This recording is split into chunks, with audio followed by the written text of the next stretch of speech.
নমস্কাৰ বন্ধুসকল, আজি আকৌ এটা গুৰুত্বপূৰ্ণ ভিডিঅ'লৈ সকলোকে স্বাগতম জনাইছোঁ। এইটো ভিডিঅ'ৰ মাধ্যমেৰে আমি আলোচনা কৰিম গুৱাহাটী ইউনিভাৰ্চিটিৰ আণ্ডাৰত পৰি থকা FY UGP থাৰ্ড ছেমিষ্টাৰ এছামিছ মেজৰৰ কিমানটা ছাবজেক্ট পঢ়িব লাগিব তাৰ ডিটেইলছ সম্পৰ্কে আমি আলোচনা কৰিম।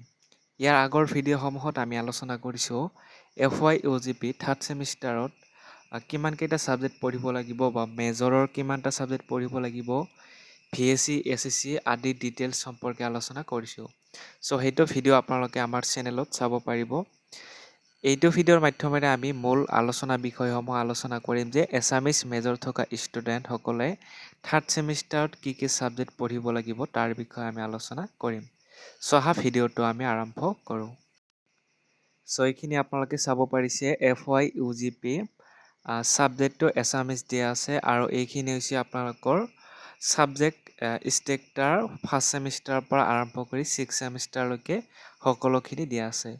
চ' প্ৰথমে আপোনালোকে চাব FY UGP মেজৰ, তাৰপিছতে দিয়া থাকিব ছেমিষ্টাৰটো চাই ল'ব, যিখিনি ইম্পৰ্টেণ্ট সেইখিনি কৈছোঁ। তাৰপিছতে কোৰ্চ নেমটো দিয়া থাকিব, পেপাৰ কোড বা আমি যদি কওঁ কোৰ্চ কোডটো দিয়া থাকিব আৰু ক্ৰেডিট পইণ্ট ইয়াতে দিয়া থাকিব। নেক্সট যদি প্ৰেক্টিকেল থাকে বা থিয়ৰী তেনেকুৱা ধৰণৰ এইবিলাক দিয়া আছে। তাৰপিছতে বাকী ইণ্টাৰনেল মাৰ্কছ বা এক্সটাৰ্নেল মাৰ্কছ এইখিনি গোটেইখিনি দিয়া থাকিব। চ' এতিয়া আমি আলোচনা কৰিম থাৰ্ড ছেমিষ্টাৰত। প্ৰথমতে আপোনালোকে ফাৰ্ষ্ট আৰু ছেকেণ্ড ছেমিষ্টাৰ যিহেতু পৰিছে, এইবাৰ আমি আহিছোঁ থাৰ্ড ছেমিষ্টাৰলৈ। থাৰ্ড ছেমিষ্টাৰত প্ৰথমে আপোনালোকে চাব প্ৰথম পেপাৰ পঢ়িব লাগিব। ইয়াতে ছেমিষ্টাৰটো দিয়া আছে। থাৰ্ড ছেমিষ্টাৰত প্ৰথম পেপাৰ পঢ়িব লাগিব। যিসকলৰ এছামিছ মেজৰ অনলি তেওঁলোকৰ কাৰণে হয়।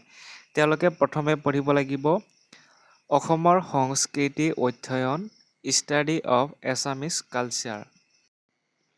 চ' এইটো পঢ়িব লাগিব যিসকলৰ এছামিছ মেজৰ লৈ পঢ়ি আছে তেওঁলোকে থাৰ্ড ছেমিষ্টাৰত এইটো পেপাৰ পঢ়িব লাগিব। আৰু এইখন পেপাৰৰ কোনো ধৰণৰ প্ৰেক্টিকেল মাৰ্ক নাই, 4 ক্ৰেডিটৰ এক্সাম হ'ব। চ' ইয়াতে স্পষ্টভাৱে দিয়া আছে। তাৰপিছতে পেপাৰ কোডটো চাই ল'ব, এইটো দিয়া আছে। তাৰপিছতে আৰু এটা পেপাৰ পঢ়িব লাগিব, যিহেতু মেজৰৰ দুটা পেপাৰ পঢ়িব লাগে। চ' এইখিনি চাব। আৰু দ্বিতীয়তে পঢ়িব লাগিব সেইটো হৈছে অসমীয়া চুটিগল্প আৰু উপন্যাস। এইটো পঢ়িব লাগিব আপোনালোকৰ ছেকেণ্ড পেপাৰ। চ' মেজৰৰ আমি জানো দুটা পেপাৰ পঢ়িব লাগে। প্ৰথমটো আছিলে আমাৰ যে অসমৰ সংস্কৃতি অধ্যয়ন, দ্বিতীয়তে পঢ়িব লাগিব অসমীয়া চুটিগল্প আৰু উপন্যাস। এই দুটা পঢ়িব লাগিব যিসকলৰ এছামিছ মেজৰ আছে থাৰ্ড ছেমিষ্টাৰত। তাৰপিছতে এইটোৰো একেধৰণে আপোনালোকৰ পেপাৰ কোড দিয়া আছে। তাৰপিছতে ক্ৰেডিট পইণ্ট 4 অৰ্থাৎ 100 মাৰ্কৰ এক্সাম হ'ব গোটেইখিনি। 4 ক্ৰেডিট মানে হৈছে 100 মাৰ্ক। তাৰপিছতে যদি কওঁ আমি আগতে যেনেধৰণে আপোনালোকে পঢ়িছে বা এক্সামবিলাক দিছে, ছেছনেল এক্সাম 40 আৰু ফাইনেল এক্সাম 60, একেধৰণে ইয়াতে আপোনালোকৰ 100 মাৰ্কৰ এক্সাম হ'ব, য'ত আপোনালোকে ছেছনেল 40 আৰু ফাইনেল এক্সাম 60 মাৰ্কৰ দিব লাগিব। চ' এইখিনি চেম থাকিব গোটেইখিনি। চ' আৰু কিবা বাকী কুৱেশ্যন থাকিলে কমেণ্ট কৰি জনাব পাৰে। ভিডিঅ'টো ইমানতে আছিল।